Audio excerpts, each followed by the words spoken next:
नमस्कार दोस्तों, स्वागत है आपका टुडे ब्रेकिंग न्यूज अपडेट्स में, जिसमें आज के मुख्य समाचार में सबसे पहली और बड़ी खबर में जिक्र गुजरात इलेक्शन 2022 का। गुजरात में पुरानी पेंशन स्कीम वापस लाएगी कांग्रेस, राहुल गांधी ने किया बड़ा वादा।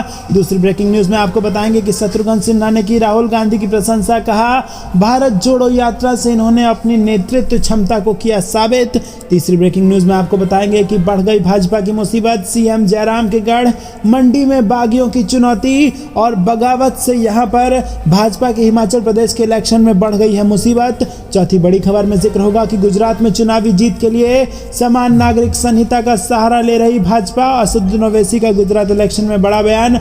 और पांचवी बड़ी खबर में आपको बताएंगे कि गुजरात के भ्रष्टाचार की खुली पोल, गुजरात के मोरबी में पुल टूटा, 400 से ज्यादा लोग नदी में गिरे, कई लोगों के डूबने की है आशंका। दोस्तों, हर एक खबर की गहराई में आपको ले जाएंगे, लेकिन उससे पहले अगर आप भी राहुल गांधी के भारत जोड़ो यात्रा का समर्थन करते हैं और आपको भी ऐसा लगता है कि गुजरात में बदल जाएगी सरकार, तो वीडियो को लाइक, चैनल को सब्सक्राइब और बेल आइकन जरूर दबाइएगा। दोस्तों, रुक करते हैं सबसे पहली और बड़ी खबर की तरफ, जो कि गुजरात इलेक्शन 2022 से जुड़ी आ रही है। गुजरात में पुरानी पेंशन स्कीम वापस लाएगी कांग्रेस, राहुल गांधी ने कर दिया ये बड़ा वादा। जी हां दोस्तों, कांग्रेस के पूर्व अध्यक्ष राहुल गांधी ने रविवार 30 अक्टूबर को कहा कि गुजरात में चुनाव जीतने पर उनकी पार्टी पुरानी पेंशन योजना को वापस लाएगी। साथ ही उन्होंने संविदा कर्मियों को स्थायी नौकरी और समय पर प्रमोशन सुनिश्चित करने का भी ऐलान किया है। राहुल गांधी ने एक ट्वीट में कहा कि कांग्रेस का पक्का वादा, संविदा कर्मियों को पक्की नौकरी मिलेगी, पुरानी पेंशन व्यवस्था बहाल की जाएगी और समय पर पदोन्नति मिलेगी। दोस्तों, रुक करते हैं अगली ब्रेकिंग न्यूज की तरफ। शत्रुघ्न सिन्हा ने राहुल गांधी की प्रशंसा, कहा भारत जोड़ो यात्रा से इन्होंने अपनी नेतृत्व क्षमता को किया साबित। जी हां दोस्तों, आपको बता दें, तृणमूल कांग्रेस सांसद शत्रुघ्न सिन्हा ने कहा कि कांग्रेस नेता राहुल गांधी ने भारत जोड़ो यात्रा से अपनी नेतृत्व क्षमता यानी कि लीडरशिप क्वालिटी को साबित किया है।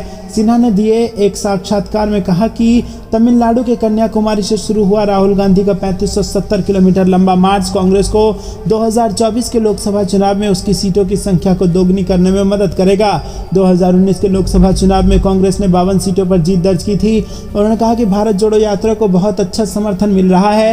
राहुल गांधी के करिश्मे ने काम करना शुरू कर दिया है और उन्होंने जनता का जबरदस्त उन्हें समर्थन मिल रहा है। मुझे लगता है कि राहुल गांधी की यात्रा अगले लोकसभा चुनाव में संसद में कांग्रेस की सीटों की संख्या दोगुनी करने में मदद करेगी। तो दोस्तों, क्या आपको भी ऐसा लगता है कि राहुल गांधी एक अच्छे नेता हैं? तो वीडियो को लाइक, चैनल को सब्सक्राइब और बेल आइकन जरूर दबाइएगा। दोस्तों, आपको बता दें कि इसके आगे शत्रुघ्न सिन्हा ने कहा कि ये सही मायने में यात्रा है, क्योंकि राहुल गांधी चल रहे हैं और भाजपा नेताओं की तरह रथ यात्रा नहीं कर रहे। उनके समर्थन में लाखों लोग आ रहे हैं। उन्होंने अपनी नेतृत्व क्षमता को साबित कर दिया है। दोस्तों, रुक करते हैं अगली ब्रेकिंग न्यूज की तरफ। बागियों ने बढ़ा दी भाजपा की मुसीबत, सीएम जयराम ठाकुर के गढ़ मंडी में बागियों की चुनौती। जी हां दोस्तों, आपको बता दें कि हिमाचल प्रदेश इलेक्शन में मुख्यमंत्री जयराम ठाकुर के गृह जिले मंडी में भी बागी बीजेपी की राह में रोड़ा बन चुके हैं। यहां एक नहीं 3 बागी अपनी पार्टी का खेल बिगाड़ रहे हैं और नामांकन वापसी के आखिरी दिन मंडी में 11 उम्मीदवारों ने मैदान छोड़ दिया। बावजूद इसके बीजेपी को 10 सीटों में से 3 पर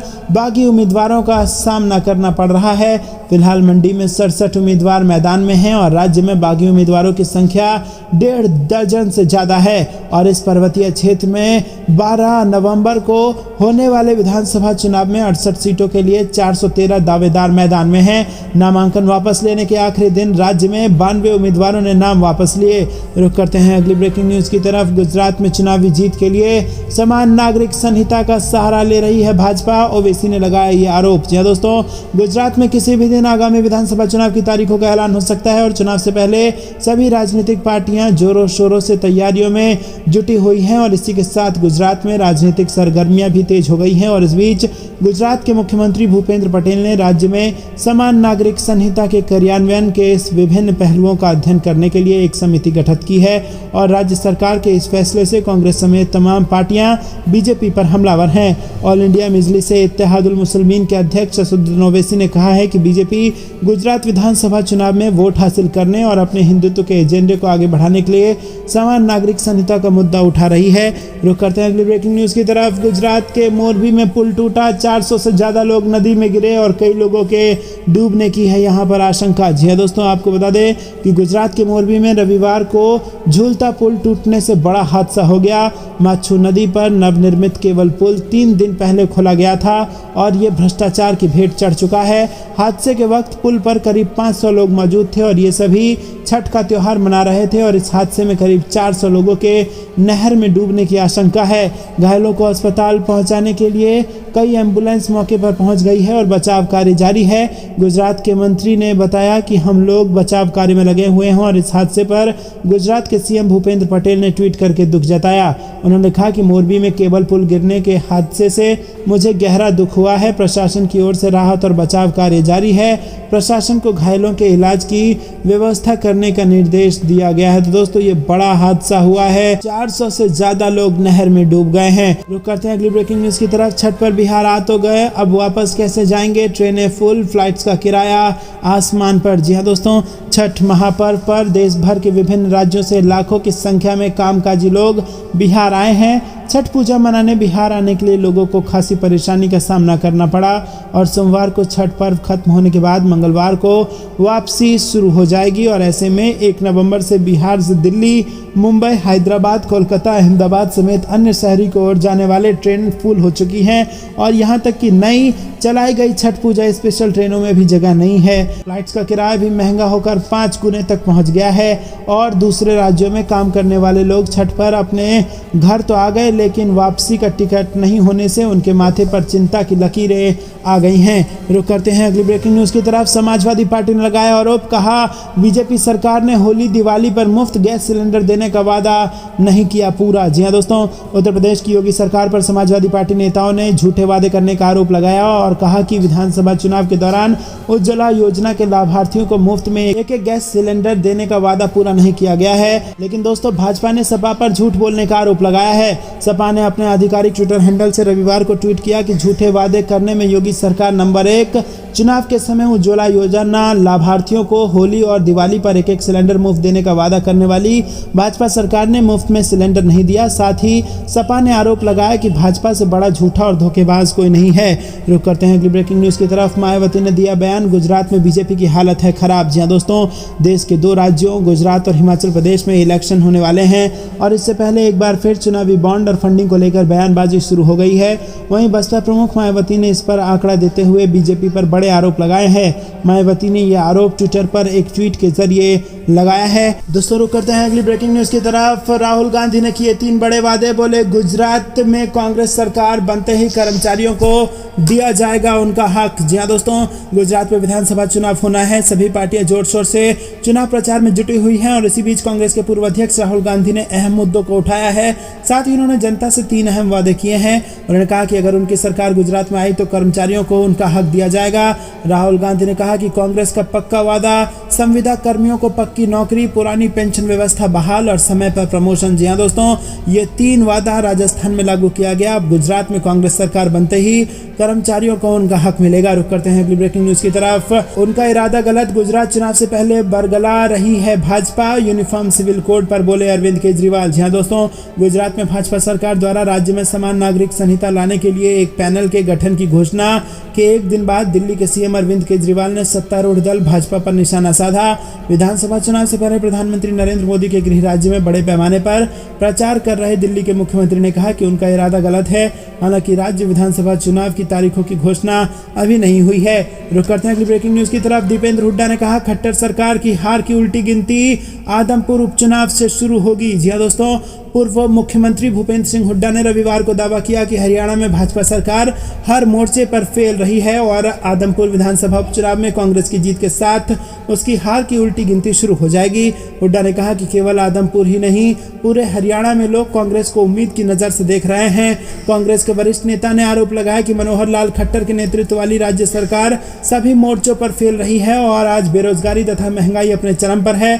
उन्होंने आरोप लगाया कि हरियाणा में अपराध, भ्रष्टाचार और मादक पदार्थों का खतरा बढ़ गया है। दोस्तों, रुक करते हैं अगली ब्रेकिंग न्यूज की तरफ। बता दें कि गोदी मीडिया की इन इलेक्शंस में पोल खुल गई है और भारत जोड़ो यात्रा को जिस प्रकार से गोदी मीडिया नजरअंदाज कर रहा है, उसके खिलाफ यहाँ पर आपको बता दें कि पद यात्रा में भारत जोड़ो यात्रा को जबरदस्त समर्थन मिल रहा है। जी हाँ दोस्तों, बेनकाब होता जा रहा है गोदी मीडिया, क्योंकि वो यहाँ पर भारत जोड़ो यात्रा को दिखाने से बच रहा है ताकि जो झूठा प्रोपोगेंडा वो मोदी लहर का फैलाते रहता है उसकी पोल खुल जाएगी। जी हाँ दोस्तों, आपको बता दें कि यहाँ पर जिस प्रकार से जनता का समर्थन यहाँ पर कांग्रेस को मिल रहा है, उससे भाजपा की और गोदी मीडिया की दोनों की ही नींद उड़ी हुई है। दरअसल दोस्तों, भारत जोड़ो यात्रा से हर तबके के लोग जुड़ रहे हैं, क्या छात्र, क्या किसान, क्या सोशल एक्टिविस्ट, क्या लेखक, क्या कलाकार और क्या फिल्म मेकर, मजदूर भी अपने काम छोड़ छोड़कर खुद ब खुद यात्रा का हिस्सा बन रहे हैं, जबकि उन्हें रोज खाने के लिए रोज कमाना होता है।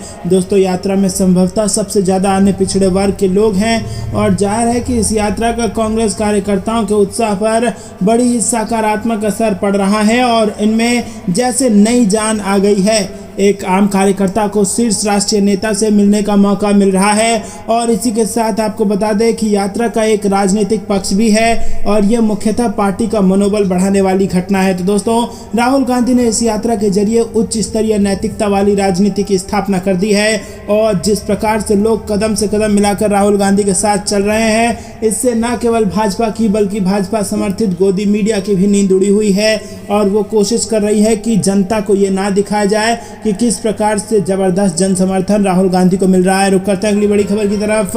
गुजरात इलेक्शन में गांव के जरिए सत्ता तक पहुंचने की तैयारी में कांग्रेस, मल्लिकार्जुन खड़गे ने बनाई प्लानिंग। जी हां दोस्तों, कांग्रेस अध्यक्ष पद की जिम्मेदारी संभालने के बाद मल्लिकार्जुन खड़गे ने अपने लिए बेहद मुश्किल काम चुना है। अध्यक्ष के तौर पर पार्टी की पहली बैठक में गुजरात विधानसभा चुनाव के लिए उम्मीदवारों के नाम तय करने के बाद अब खड़गे प्रदेश दौरे की शुरुआत भी गुजरात से कर रहे हैं और खड़गे ने 29 अक्टूबर को नवसारी में आदिवासियों की जनसभा को संबोधित करेंगे और आदिवासी विधानसभा करीब 40 सीट पर असर डालते हैं। तो दोस्तों, 40 सीटों पर असर डालने वाले समुदाय को टारगेट कर रही है कांग्रेस पार्टी और गांव के जरिए सत्ता तक पहुंचने का बना लिया है जबरदस्त प्लान। रुक करते हैं ब्रेकिंग न्यूज की तरफ। राजस्थान के सीएम अशोक गहलोत ने बीजेपी पर साधा निशाना, कहा गुजरात में उन्हें नहीं मिल रहे उम्मीदवार। जी हाँ दोस्तों, राजस्थान के मुख्यमंत्री अशोक गहलोत ने भाजपा पर निशाना साधते हुए कहा है कि भाजपा ने एक कृत्रिम आभा का निर्माण किया था जो अब टूटती हुई नजर आ रही है। भाजपा को अब गुजरात के आगामी चुनाव के लिए उम्मीदवार नहीं मिल रहे। यहाँ की जनता उनकी चाल को समझ रही है।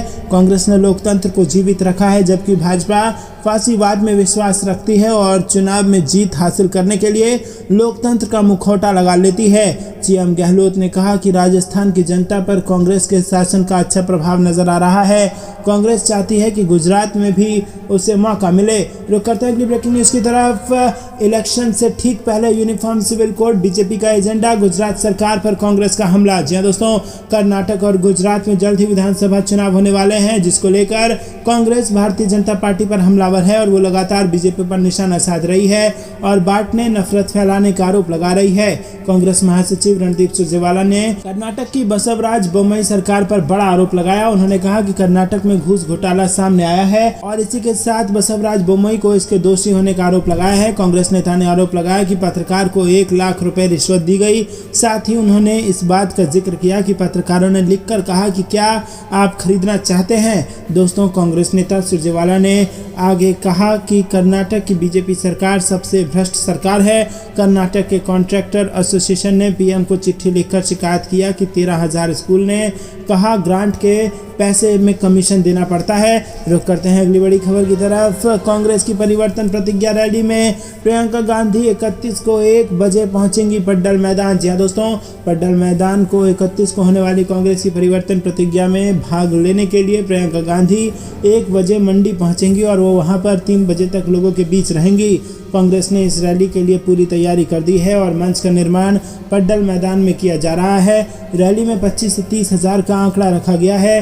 रैली में विभिन्न विधानसभा क्षेत्रों से आने वाली गाड़ियों की स्कैनिंग की जाएगी कि उसमें कितने कार्यकर्ता एक गाड़ी में आए हैं और इसके लिए सभी को बार कोड जारी कर दिया गया है और इससे ये पता चलेगा कि कौन सा नेता कितने कार्यकर्ता लेकर इस रैली में पहुंचा है। तो करते हैं अगली ब्रेकिंग न्यूज की तरफ। गुजरात के हाथों महाराष्ट्र ने गवाई एक और निवेश डील, शिंदे पर हमलावर हुई टीम ठाकरे। जी हाँ दोस्तों, आपको बता दें कि गुजरात के हाथों महाराष्ट्र ने कथित तौर पर एक और बड़ी निवेश डील गवा दी है। दरअसल गुजरात में 22,000 करोड़ रुपए की हवाई जहाज निर्माण इकाई स्थापित होने जा रही है। उद्धव गुट का कहना है कि पहले यह निर्माण इकाई महाराष्ट्र में स्थापित होनी थी। अब इस मुद्दे को लेकर उद्धव गुट, शिंदे और भाजपा पर हमलावर है। शिवसेना के उद्धव ठाकरे की अगुवाई वाले धड़े और कांग्रेस ने राज्य में शिंदे भारतीय जनता पार्टी सरकार की आलोचना करते हुए सवाल किया है कि परियोजना महाराष्ट्र के हाथ से कैसे निकल गई। आदित्य ठाकरे ने शुक्रवार को कहा कि निवेशकों को एकनाथ शिंदे भारतीय जनता पार्टी सरकार पर भरोसा नहीं है। रुक करते हैं अगली बड़ी खबर की तरफ। चुनावी बॉन्ड का 95% हिस्सा भाजपा को जा रहा है, अन्य दलों को चंदा देने से डर रहे हैं दानकर्ता, अशोक गहलोत का बयान। जी हाँ दोस्तों, आगामी गुजरात विधानसभा चुनाव के लिए कांग्रेस के प्रचार अभियान के तहत सूरत में एक संवाददाता सम्मेलन को संबोधित करते हुए पार्टी के वरिष्ठ नेता गहलोत ने भाजपा पर कांग्रेस और अन्य राजनीतिक दलों को चंदा देने की इच्छा रखने वाले उद्योगपतियों और कॉरपोरेट घरानों को धमकाने का आरोप भी लगाया है। उन्होंने आम आदमी पार्टी और उसके प्रमुख अरविंद केजरीवाल पर भी निशाना साधते हुए कहा कि वो अपने खिलाफ किसी भी नकारात्मक खबर को दबाने के लिए धन खर्च करते हैं। गहलोत ने कहा कि अगर अन्य पार्टियों को दान दिया जाता है तो प्रवर्तन निदेशालय और आयकर विभाग चंदा देने वालों के दरवाजे पर पहुंच जाते हैं। हमारे देश में चंदे पर भी एक ही पार्टी ने कब्जा कर रखा है। उन्होंने करोड़ों रुपए जमा कर रखे हैं और इसका इस्तेमाल वो देश भर में 5 सितारा पार्टी कार्यालय बनाने में करते हैं। रुक करते हैं अगली ब्रेकिंग न्यूज की तरफ। दिल्ली तेलंगाना में विधायकों को खरीदने की हुई कोशिश, ऑडियो टेप में चौंकाने वाले खुलासे। जी हाँ दोस्तों, आपको बता दें कि दिल्ली के उप मुख्यमंत्री मनीष सिसोदिया ने शनिवार को तेलंगाना में टीआरएस विधायक को कथित तौर पर लुभाने और राष्ट्रीय राजधानी में आम आदमी पार्टी विधायकों को लुभाने की कोशिश पर चर्चा करते हुए एक कथित बीजेपी व्यक्ति का ऑडियो क्लिप सुनाया है। उप मुख्यमंत्री ने ब्रीफिंग में 3 लोगों की तस्वीर भी दिखाई है और आरोप लगाया है कि तीनों दलालों को टीआरएस विधायक को खरीद फरोख्त के लिए 100 करोड़ रुपए के साथ पकड़ा गया है। और मीडिया ब्रीफिंग को संबोधित करते हुए सिसोदिया ने आरोप लगाया कि आज ऑपरेशन कमल का एक बड़ा उदाहरण सामने आया है, जिसे बीजेपी द्वारा अंजाम दिया जा रहा है। जिस तरह से वो विधायकों को खरीदते हैं, वो चुनी हुई सरकार को गिराते हैं। दिल्ली और तेलंगाना में ऐसे लिंक पाए गए हैं। आम आदमी पार्टी के पास इसके सबूत भी हैं।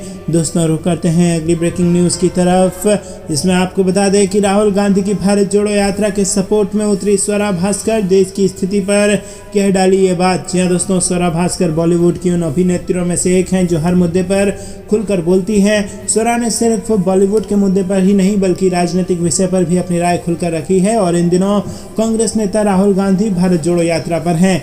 दक्षिण राज्यों में राहुल गांधी की यात्रा जारी है, जिसका कांग्रेस के साथी दल भी जमकर सहयोग कर रहे हैं। वहीं अब बॉलीवुड अभिनेत्री स्वरा भास्कर ने राहुल गांधी की भारत जोड़ो यात्रा का समर्थन किया।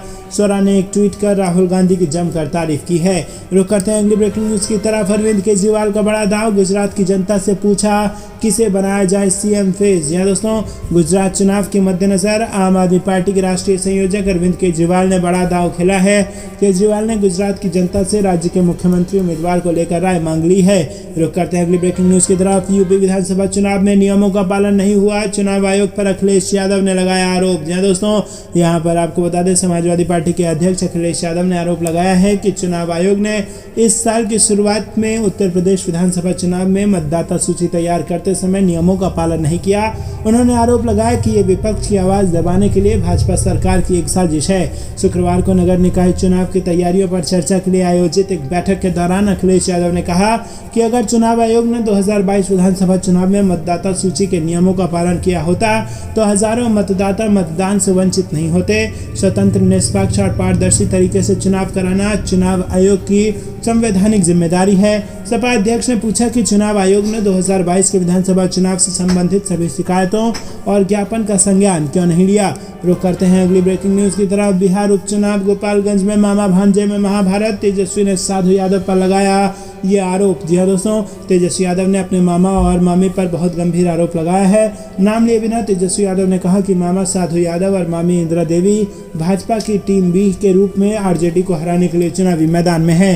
रुक करते हैं अगली ब्रेकिंग न्यूज की तरफ। छात्र सड़क सड़क पर आएंगे तो उपद्रवी होने का लगेगा आरोप। पुलिस भर्ती को लेकर वरुण गांधी के निशाने पर यूपी सरकार। जी हाँ दोस्तों, पीलीभीत सांसद वरुण गांधी ने ट्वीट कर लिखा कि 4 साल से यूपी पुलिस की भर्ती का इंतजार कर रहे लाखों छात्र ओवर एज हो चुके हैं, ना भर्ती मिली ना कोई उम्मीद। सोशल मीडिया पर वो लगातार अपनी आवाज़ उठा रहे हैं पर कोई सुनवाई नहीं है। यही छात्र जब सड़क पर आएंगे तो उन पर उपद्रवी होने का आरोप लगेगा।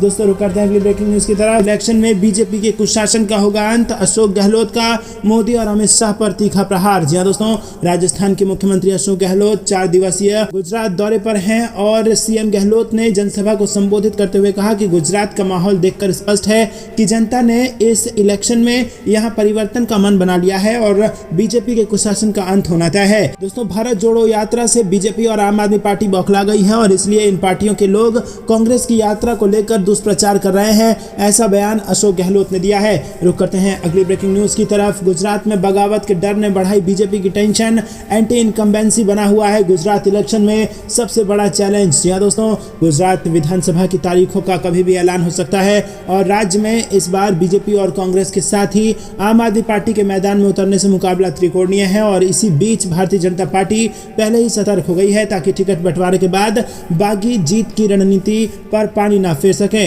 पार्टी उम्मीदवारों की सूची से मौजूदा विधायकों के नाम काटने पर काफी सावधानी बरत रही है। दोस्तों, बीजेपी ने टिकट बंटवारे का फार्मूला तैयार कर लिया है जिसमें 30% सीटों पर नए चेहरों को मौका दिया जाएगा। इससे एंटी इनकम्बेंसी पर लगाम लगेगी। जी हाँ दोस्तों, आपको बता दें कि भाजपा को इस बात की भनक है कि गुजरात के विधानसभा चुनाव में भाजपा के खिलाफ एंटी इनकम्बेंसी है, यानी कि सत्ता विरोधी लहर है गुजरात में और इसी से पार पाने के लिए 30% नए चेहरों को जगह दिया जाएगा। और दोस्तों, आपको बता दें कि जैसे ही 30% पुराने चेहरों का टिकट कटेगा वैसे ही हिमाचल की तरह गुजरात के इलेक्शन में भी भाजपा में बगावत शुरू हो जाएगी और ऐसे में ये सबसे बड़ी चुनौती भारतीय जनता पार्टी के लिए इस वक्त बनी हुई है। बगावत का डर भाजपा को गुजरात के इलेक्शन में सता रहा है और इसके लिए दिन रात एक करके भाजपा फॉर्मूले पर फॉर्मूले तैयार कर रही है। लेकिन दोस्तों, क्या आपको भी ऐसा लगता है कि 27 साल बाद अब गुजरात में भाजपा को बड़ा नुकसान होने जा रहा है? तो वीडियो को